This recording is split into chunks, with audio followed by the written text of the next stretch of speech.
Hello दोस्तों, आपका मेरे चैनल में स्वागत है। आज की कहानी बुरी शिक्षा का बुरा नतीजा। बहुत समय पहले की बात है। एक नगर में एक रामू नाम का एक व्यापारी रहता था, जो कि बहुत की कंजूस और चालाक किस्म का इंसान था। वह हमेशा ज्यादा से ज्यादा धन कमाने के बारे में ही सोचता था, इसलिए ज्यादा से ज्यादा धन के लिए वह सारे उपाय लगाता था जिससे उसकी आमदनी ज्यादा से ज्यादा हो सके, जिसके लिए वह अपने दुकान के वस्तुओं में मिलावट करके बेचता था और ऐसा करने के लिए अपने परिवार वालों को भी कहता था।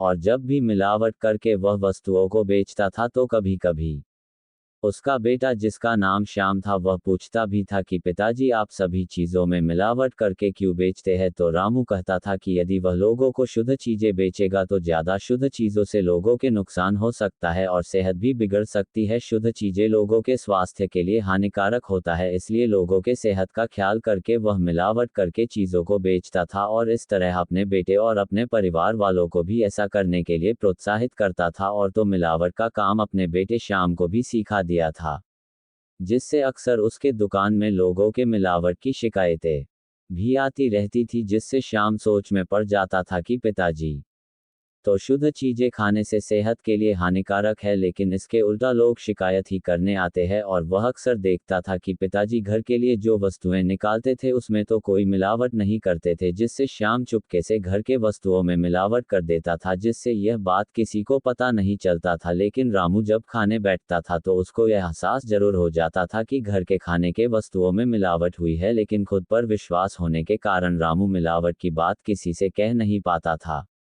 फिर धीरे धीरे कुछ समय बीतने के पश्चात एक दिन रामू बीमार पड़ गया और उसकी ऐसी कमजोर स्थिति आ गई कि वह अब खाट से भी उठने लायक नहीं रहा, इसलिए अब उसे खाट में पड़े ही भोजन और दूध पीकर जीवन गुजारना पड़ रहा था।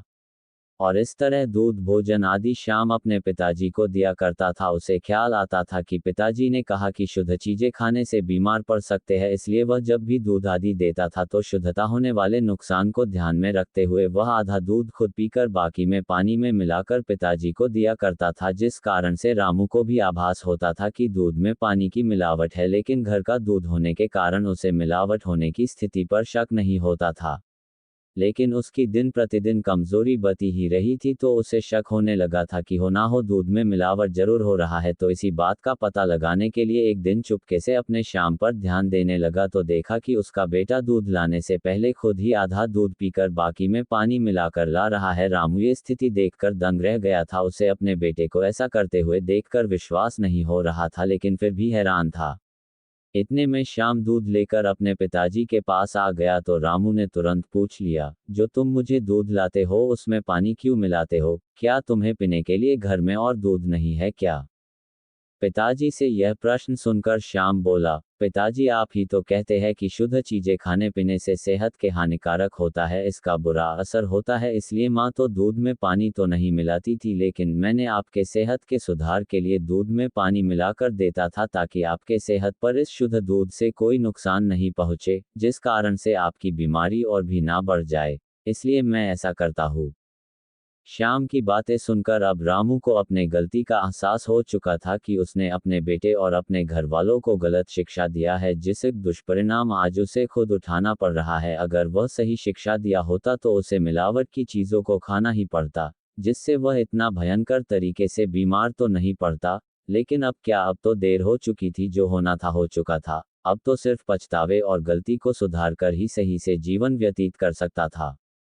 इसके बाद रामू ने प्रण लिया कि अब वह कभी धन के लिए ऐसे गलत काम नहीं करेगा और मिलावट का काम छोड़ देगा। और इस तरफ रामू अपने परिवार वालों को भी अपनी सारी गलती बता दिया और आगे से सबको अच्छे राह पर चलने की सीख देने लगा।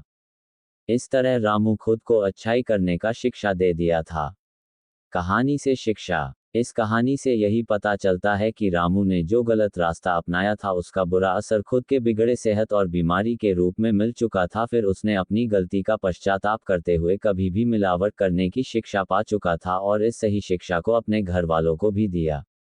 इस तरह इस कहानी से यही शिक्षा मिलती है कि हमें धन कमाने के लिए कभी भी गलत मार्ग का सहारा नहीं लेना चाहिए और कभी भी लोगों को धोखा नहीं देना चाहिए, क्योंकि अगर हम किसी के छल कपट करते हैं तो निश्चित ही ऐसा छल कपट और धोखा खुद के साथ हो सकता है। इसलिए हमें अपने आने वाली पीढ़ी को हमेशा सही कार्य करने की शिक्षा देनी चाहिए, जिसका परिणाम भी आगे चलकर सुखद देखने को मिल सकते हैं और बुरे काम का हमेशा बुरा ही नतीजा निकलता है।